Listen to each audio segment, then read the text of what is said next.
하나님의 얼굴을 구하며 기도의 자리에 나오신 모든 성도님들을 환영합니다. 함께 사도신경으로 신앙 고백하시겠습니다. 전능하사 천지를 만드신 하나님 아버지를 내가 믿사오며 그 외아들 우리 주 예수 그리스도를 믿사오니 이는 성령으로 잉태하사 동정녀 마리아에게 나시고 본디오 빌라도에게 고난을 받으사 십자가에 못 박혀 죽으시고 장사한 지 사흘 만에 죽은 자 가운데서 다시 살아나시며 하늘에 오르사 전능하신 하나님 우편에 앉아 계시다가 저리로서 산자와 죽은 자를 심판하러 오시리라. 성령을 믿사오며 거룩한 공예와 성도가 서로 교통하는 것과 죄를 사하여 주시는 것과 몸이 다시 사는 것과 영원히 사는 것을 믿사옵나이다. 아멘. 함께 찬송가 365장 마음속에 근심이 있는 사람 찬양하시겠습니다.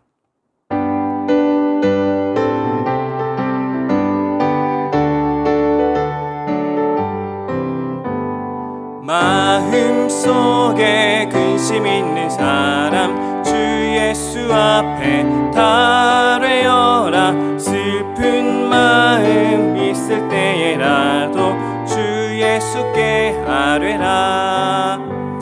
주 예수 앞에 달뢰어라. 주리의 친구니 무엇이나 근심하지 말고 주 예수께 아뢰라.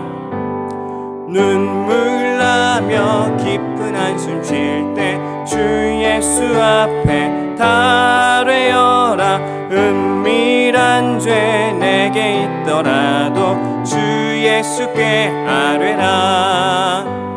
주 예수 앞에 달뢰어라. 주리의 친구니 무엇이나 근심하지 말고 주 예수께 아뢰라. 괴로움과 두려움 있을 때 주 예수 앞에 달뢰어라. 내일 일을 염려하지 말고 주 예수께 아뢰라.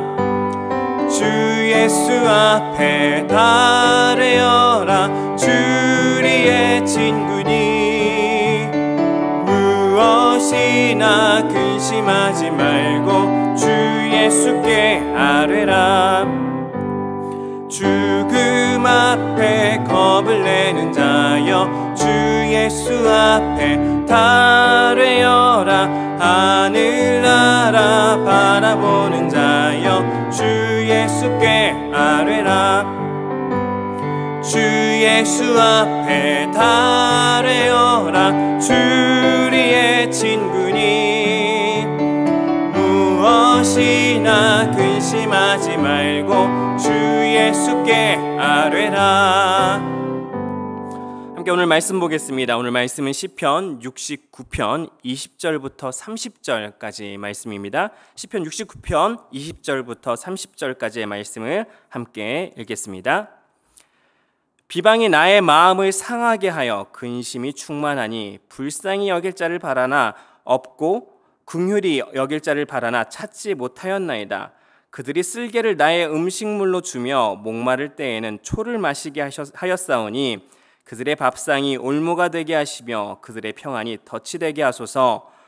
그들의 눈이 어두워 보지 못하게 하시며 그들의 허리가 항상 떨리게 하소서. 주의 분노를 그들의 위에 부으시며 주의 맹렬하신 노가 그들에게 미치게 하소서. 그들의 거처가 황폐하게 하시며 그들의 장막에 사는 자가 없게 하소서. 무릇 그들이 주께서 치신 자를 핍박하며 주께서 상하게 하신 자의 슬픔을 말하였사오니 그들의 죄악에 죄악을 더하사 주의 공의에 들어오지 못하게 하소서. 그들을 생명책에서 지우사 의인들과 함께 기록되지 말게 하소서. 오직 나는 가난하고 슬프오니 하나님이여 주의 구원으로 나를 높이소서. 내가 노래로 하나님의 이름을 찬송하며 감사함으로 하나님을 위대하시다 하리니. 아멘. 저는 주일학교에서 초등학교 5학년, 6학년 아이들과 함께 예배하고 있는데요. 종종 부모님들께 연락이 옵니다. 연락이 와서 우리 아이들이 좀 고민이 있으니, 힘든 부분들이 있으니 한번 좀 만나달라는 요청을 받을 때가 종종 있습니다. 아무래도 초등학생들이다 보니까 아이들이 직접 목사님 힘들어서 좀 만나주세요라고 하는 경우들보다는 부모님들이 요청을 하는 경우들이 더 많은 것 같습니다. 부모님께 아이들에게 어떤 어려움들이 있는지 대충 이야기를 듣고 학생들을 만나러 갑니다. 그러니까 이미 부모님과 이야기가 됐으니까 아이들에게 어떤 어려움이 있는지 대충 다 알고 가는 것이죠. 그리고 아무것도 모르는 척하면서 아이들에게 묻습니다. 요즘 힘든 일은 없니? 하고 말입니다. 그런데 많은 아이들이 제가 힘든 일이 없냐고 물어보면 없어요, 괜찮아요 라고 대답하는 경우가 대부분인 것 같습니다. 물론 이해는 갑니다. 왜냐하면 아이들이 먼저 목사님 힘들어요 만나주세요 라고 이야기한 게 아니라 엄마가 만나라고 해서 만났으니까 자기가 무슨 이야기를 해야 되는지 별로 이렇게 생각을 하지 않고 나오는 경우들이 많이 있죠. 그런데 아이들에게 힘든 일 없니? 라고 물었을 때 아이들이 괜찮아요 라고 이야기를 하면요, 저는 이제 아이의 그 마음속에 있는 이야기를 끌어내기 위해서 굉장히 많은 노력을 해야 됩니다. 한참 게임을 하기도 하고 연예인 이야기도 하고 좋아하는 스포츠 이야기도 하고 맛있는 거 먹기도 하고 어떻게든 아이들의 마음을 끄집어낼 수 있도록 노력을 많이 하죠. 왜냐하면 아이들이 이렇게 자신의 마음속에 있는 속 이야기를 털어놓지 않으면 그냥 피상적인 이야기로만 겉돌다가 그 신방이 끝나버리고 말기 때문입니다. 그래서 제가 아이들에게 힘든 일이 없냐고 물었을 때 아이들이 없어요 라고 대답하기보다, 또 요즘 잘 지내요 라고 하는 대답들보다 정말 눈물을 흘리거나 아니면 화를 내거나 짜증난 일들을 짜증을 내면서 털어놓거나 어떻게든 자신의 감정을 있는 그대로 표현하는 것이 훨씬 더 반갑습니다. 신방하는 입장에서 그냥 정제된 마음들, 목사님 만났으니까 그냥 곱게 앉아있다가 돌아가는 것보다 그 날 것 그대로의 마음들을 보여주는 것이 훨씬 더 반갑게 느껴집니다. 하나님과의 관계에서 이 이야기를 또 생각해 볼 필요가 있을 것 같습니다. 하나님께서는 우리가 하나님께 어떤 모습으로 나아가는 것을 기뻐하실까요?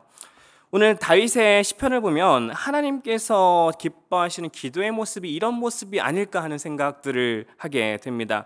오늘 말씀에서는요, 다윗이 자신의 속마음을 아주 솔직하게 하나님 앞에 고백하고 있는데요. 먼저 오늘 말씀 1절과 2절을 보면요, 다윗에게 어려운 일이 있는 것 같아 보입니다. 69편 1절과 2절인데요. 하나님이여 나를 구원하소서, 물들이 내 영혼에까지 흘러 들어왔나이다. 나는 살 곳이 없는 깊은 수렁에 빠지며 깊은 물에 들어가니 큰 물이 내게 넘치나이다.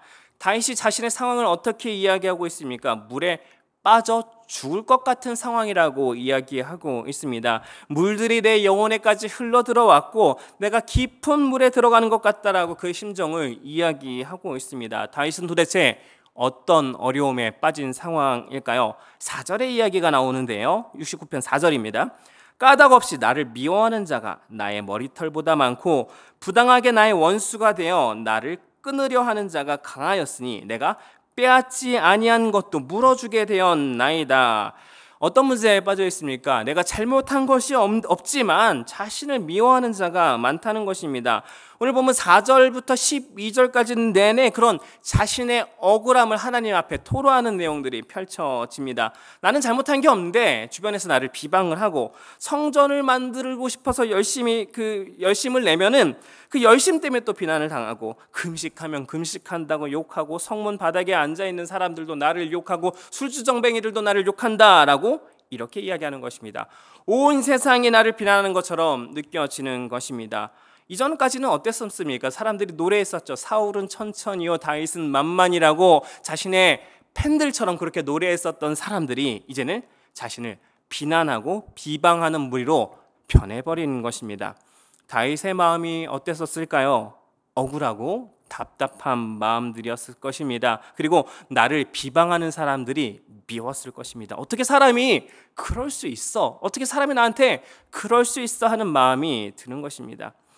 이러한 상황 가운데 하나님께서 다윗에게 원하셨던 기도는 어떤 기도일까요? 이런 기도일까요? 사랑의 하나님, 제 마음이 너무나 힘듭니다. 그러나 저들도 하나님께서 사랑하시는 사람이니 저들을 축복하시고 구원하옵소서. 이런 기도일까요? 물론 그렇게 기도한다면 더할 나위 없이 죽을 것 같기는 합니다. 그런데 그렇게 기도를 한들 그 기도가 진심인 것이 가능할까요? 속으로는 열불이 나오고 답답해서 죽겠는데 그 마음을 억누르고 간신히 억눌러서 자신의 마음과 전혀 상관없는 정제되고 매끄러운 기도, 사랑과 은혜의 하나님 축복해 주시옵소서, 이런 기도, 이 기도가 하나님께서 기뻐하시는 기도일까요? 물론 그 기도가 진심이라면 괜찮을 것 같습니다. 근데 문제는 무엇입니까? 그렇게 기도한다고 하더라도 그 기도가 진심이 아니라는 것입니다. 내 마음과 상관없는 기도이기 때문입니다. 제가 아이들 학교 신방 가서 만나서 또 요즘 힘든 거 없어 하고 물으면 아이들이 속은 썩어서 문드러져 가고 있는데 겉으로는 네, 없어요, 괜찮아요, 저는 잘 지내고 있어요 하는 기도가 우리의 기도일 수 있다는 것입니다. 그렇다면 다윗은 하나님 앞에 어떻게 나아가고 있습니까? 다윗의 기도를 보면 충격적입니다. 자신을 비방하는 사람들, 자신을 괴롭히는 사람들 때문에 억울해하면서 그 사람에 대한 저주를 퍼붓는 장면들이 펼쳐집니다. 22절부터는요 다윗의 분노의 저주가 시작되는데요, 쉬운 성경에는요 이렇게 번역되어 있습니다. 23절부터 25절까지인데요, 그들이 눈이 감겨서 보지 못하게 하시고 그들의 허리가 영원히 굽게 하소서. 주의 화를 그들에게 쏟아부으시고 주의 불타는 분노로 그들을 태우소서. 그들이 사는 곳이 폐허가 되게 하시고 그들의 집이 버려진 집이 되게 하소서. 맹렬한 분노를 하나님 앞에 표현하는 것입니다. 그런데 시편을 쭉 읽다 보면 다윗이 이렇게 분노를 표현하는 것이 굉장히 새삼스럽지 않습니다. 예를 들면 시편 109편을 보면요, 다윗의 더 맹렬한 저주가 펼쳐지는데요, 그 중에 아주 일부인 9절부터 11절까지의 표현들을 보면요 굉장히 자극적입니다. 시편 109편 9절부터 11절까지 말씀인데요, 그의 자녀들이 고아가 되게 하시며 그의 아내는 과부가 되게 하소서. 그의 자녀들은 음식을 구걸하는 거지들이 되게 하시고 폐허가 된 그들의 집에서 쫓겨나게 하소서. 빚쟁이가 그의 가진 모든 것을 빼앗게 하시고 낯선 자들이 그의 수고의 열매들을 약탈하게 하소서. 엄청나게 무시무시한 저주를 쏟아붓는 것들을 볼 수 있습니다. 시편을 읽다 보면 이러한 저주에 대한 부분에 대해서 어떻게 해석해야 될지 몰라서 어리둥절할 때가 있습니다. 아니, 하나님 앞에 이렇게 기도해도 되는 거야? 라는 생각이 우리 마음속에 듭니다. 아니, 마음속에 미워하는 사람이 있어도 그 사람을 품게 해달라고 그렇게 기도해야 되는 것 아닌가 하는 생각도 듭니다. 하지만 생각해 봅시다. 정말로 그럴까요? 우리는 늘 정돈되고 매끄러운 기도를 잘 다듬어서 하나님 앞에 그렇게 올려드려야만 하는 것일까요? 우리 마음속에 있는 모든 부정적인 생각들과 감정들은 모두 나 스스로 혼자 스스로 억누르고 나 스스로 해결하고 그렇게 예쁘고 정갈하게 다듬어서 하나님 앞에 나아가는 것이 정말로 좋은 것일까요? 하나님께서는 어떤 기도를 더 기뻐하실까요? 하나님께서는 우리의 있는 모습, 있는 마음 그대로 나아가길 원하십니다. 내 안에 있는 불편한 감정, 내 안에 있는 불편한 마음들, 괴로운 마음들, 이게 모든 것들 다 혼자 알아서 처리하고 눈물 쓱 닦고 하나님 앞에 아무렇지 않은 척 그렇게 다 이겨낸 척 홀로 나아가는 것이 아니라 날 것 그대로의 감정을 가지고 날 것 그대로의 마음을 가지고 하나님 앞에 토로하기를 하나님께서 무엇보다 바라십니다. 하나님과 우리의 관계는 인격적인 관계입니다. 무슨 결제 소리 올리듯이 말을 다듬고 정제해서 나아가는 것이 아니라 마음과 마음이 맞닿는 자리가 기도의 자리인 것입니다. 다윗이 그렇게 마음속에 있는 그 불편한 마음들을 하나님 앞에 퍼붓고 그리고 나서 29절에서 다윗이 하는 이야기가 참 재미있습니다. 29절 말씀입니다. 오직 나는 가난하고 슬프오니 하나님이여 주의 구원으로 나를 돕히소서. 한참 자신을 비방하는 사람들을 저주하고 나서 그리고 나서 다윗이 하는 이야기가 무엇입니까? 오직 나는 가난하고 슬프오니. 오직 나는 가난하고 슬프오니. 이게 무슨 말입니까? 하나님, 제가 왜 그랬냐면요, 힘들어서 그랬어요. 하나님, 제가 제 마음이 가난하고 힘들어서 그렇게 하나님 앞에 기도한 거예요. 그 가난하고 슬픈 마음을 하나님 앞에 솔직하게 털어놓는 장면이 바로 29절 말씀인 것입니다. 다윗은요, 자신의 마음을 정말 솔직하게 하나님 앞에 표현했던 것입니다. 정말로 자신을 미워하는 사람이 그렇게 저주를 받기를 간구한 것이 아니라 그냥 마음을 표현한 거예요. 아빠, 제가 나 괴롭혔어. 쟤 좀 혼내주세요. 라고 그렇게 아빠 되신 하나님께 그 마음의 투정들을 올려드리는 것입니다. 그 녀석을 혼내줄지 말지는 하나님께서 판단하시는 것입니다. 다윗은 그냥 자신의 마음을 가감없이 털어놓는 것입니다. 그리고 나서 다윗이 그렇게 그 자신의 마음을 한껏 털어놓고 나서야 30절부터 마지막 절까지 찬양의 시가 울려 퍼지게 되는 것입니다. 69편 30절입니다. 내가 노래로 하나님의 이름을 찬송하며 감사함으로 하나님을 위대하시다 하리니, 다윗의 찬양이 여기서부터 시작되는 것입니다. 그렇게 자신의 마음을 하나님 앞에 털어놓고 나서야 마음의 진짜 찬송과 감사가 흘러나올 수 있었던 것입니다. 오늘 이 새벽에 많은 분들이 기도하기 위해서 모이셨습니다. 오늘은 다윗처럼 우리 성도님들이 기도해 보셨으면 좋겠습니다. 내 마음속에 있는 고민들, 괴로움들, 슬픈 일들, 화나는 일들 미리 검열하지 말고, 미리 재단하지 말고 마음에 있는 이야기들을 있는 모습 그대로 가지고 하나님 앞에 나아갔으면 좋겠습니다. 그리고 그 가운데 하나님께서 주시는 참 위로를 경험하고 하나님께 주시는 참 평안을 경험하고 참 찬송과 감사의 자리로 나아가는 우리 사랑하는 성도님들 되시기를 축복합니다. 함께 기도하시겠습니다.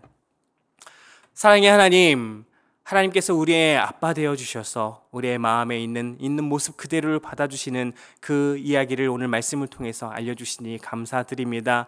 하나님 앞에 항상 우리들의 모습들을 너무나 잘 다듬으려 했던 나머지 우리의 마음들을 하나님 앞에 솔직하게 나아가지 못하였습니다. 하나님, 우리의 마음들을 가지고 하나님 앞에 나아갈 수 있게 해주시고 우리의 마음속에 있는 쓴뿌리와 깊은 슬픔과 괴로움과 그 모든 것들을 하나님 앞에 솔직하게 가지고 나아갈 때 우리의 마음을 위로하여 주시고 우리의 마음속에 있는 상처가 하나님을 향한 찬송으로 변화될 수 있는 이 새벽 될 수 있도록 하나님 축복해 주시옵소서. 예수 그리스도의 이름으로 기도했습니다. 아멘. 오늘 말씀 기억하면서 함께 기도했으면 좋겠습니다. 두 가지 기도 제목으로 함께 기도할 텐데요. 첫 번째는 하나님, 있는 그대로 내 마음을 하나님 앞에 털어놓는 이 새벽이 될 수 있도록 하옵소서라고 함께 기도했으면 좋겠고요. 두 번째로 기도할 때는 하나님, 하나님과 마음을 터놓고 교제하는 기쁨을 우리 삶 속에서 누릴 수 있게 하옵소서라고 함께 이 두 가지 기도 제목 가지고 기도의 자리로 나아가도록 하겠습니다.